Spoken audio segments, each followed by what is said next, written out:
There's a man who fights for people's rights. There's a man who fights for people who can't fight for themselves. There's a man who stands up to his government. There's a man who's not been afraid of being locked up for what he knows he believes is right. And his name's Billy. He's my brother and I'm dead, dead proud of him. Yes, power to the people! Power to Billy!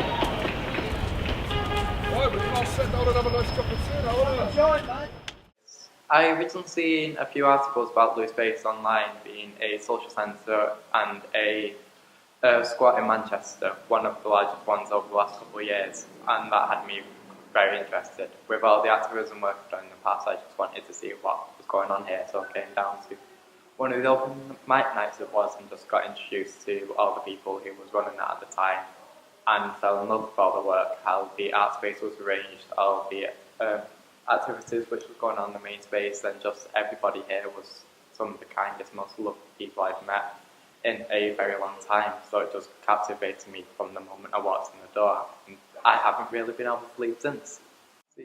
When I first joined, I thought Loose Space was the rebirth of the scene in Manchester.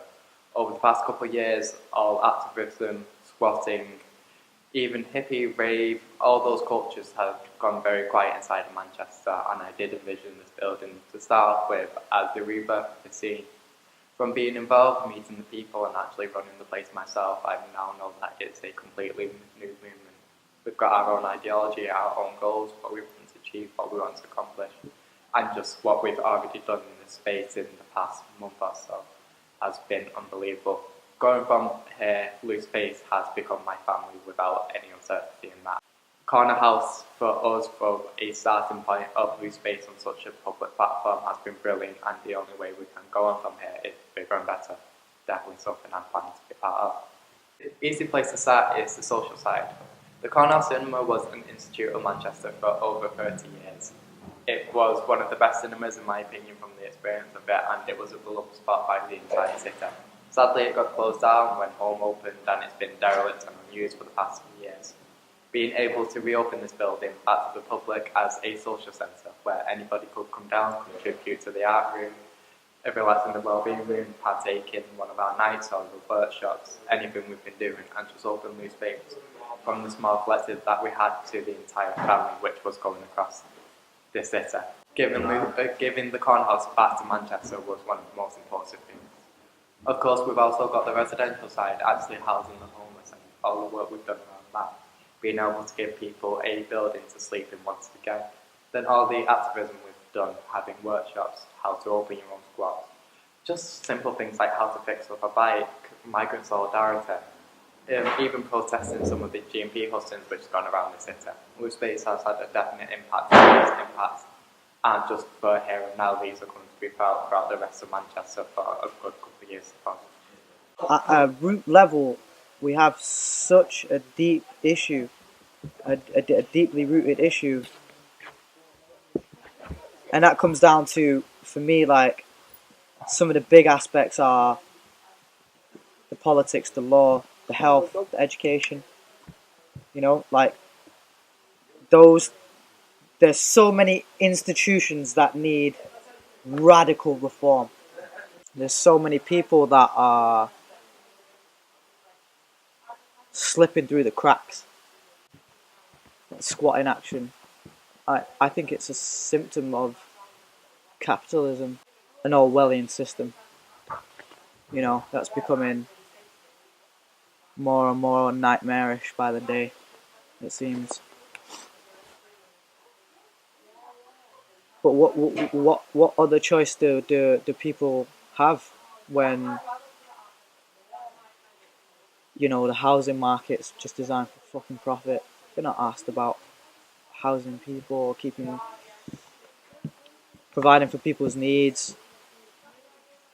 You know, I've worked with council or alongside the council and the Greater Manchester Police and a whole range of other networks that, you know, work to tackle issues like homelessness, for example. And it's such a big problem that we all realise is quite systemic. And it's like, if we're not all willing to get up and do something as people,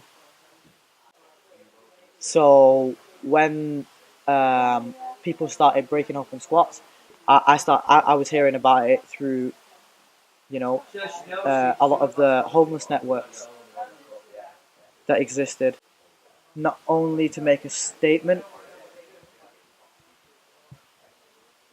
for Manchester, for like the issues that we have within society, the issues that we're dealing with on a regular basis. It's an everyday thing, you know. Like for some people, we can't just get away from it. You know, like you can try and walk away, but it's that itch. You know, it's a big problem and it needs to be solved in some way, shape, or form. Well, occupying the space, obviously, we know that there is going to be a chance of us. Well, we know at the end of the day that we're going to be moved on at some point, and we can resist. It's the point where, you know, we've not got any control over it anymore, and they're coming, breaking away into the building and smashing their way through, and dragging us out. Luckily, that we've been able to compromise and talk to them. And that's what we want, that's the aim. You know, when we go into the building, we make first contact, we want to be talking to them and helping them understand why we're occupying space and how we have the right to do so. And they have to go about it the proper way and go to court and take us through the legal action. But if they want to work with us, they can save a load of money and just let us finish our projects and do what we need to do and use the space. The resistance side of it, we only resist if we have to. Do you know what I mean? Like, we wouldn't be up there if we didn't have to be. As we were saying before, we've got one building with half of the people in, so they're safe and they've got the sanctuary at the moment, and we've still got half of us that haven't. There's not enough room in that one building for all of us to move in, so if they did evict us out of here, we wouldn't have anywhere to go. So we need to be making sure that we've got an occupation before we leave this space. And we need them to understand that we're not leaving until we want to leave. It's not the case, you know, we could resist a lot longer than this, but it's about weighing up and seeing if it's worth doing that. We've finished our projects, we've done everything we came here to do, and it's been an amazing thing, and now we're moving on. So, yeah. The MPs and the mayors and stuff, they're meant to be the middle ground between us, you know, and Parliament and the state. So they're meant to be coming into these sort of spaces and finding out what's going on and seeing how they can help.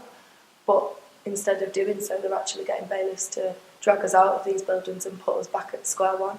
But if they come in and see what we're actually doing here, building community and try and work through our own problems and understand ourselves so we can deal with our own problems, and then, you know, reaching out to help other people through that, just through your responses and your reactions with people and how you approach different situations can make a massive difference. It's like a ripple effect. The way we treat each other and the actions that we take have massive consequences, and our ideologies and our ideas have consequences as well. And, you know, there's a lot of thought and a lot of passion and a lot of time that gets put into these spaces. The decent thing they could do is come and see what we're actually doing here. We're trying to make democracy fair. We're trying to make it so people know where they stand in their rights and what they're actually putting their voice forward for and putting their vote forward for. Because if people don't understand what they're putting the vote forward for and what they're putting their taxes towards, you know, it's not democracy. It's a dictatorship. So, yeah, and I'm not up for living in that.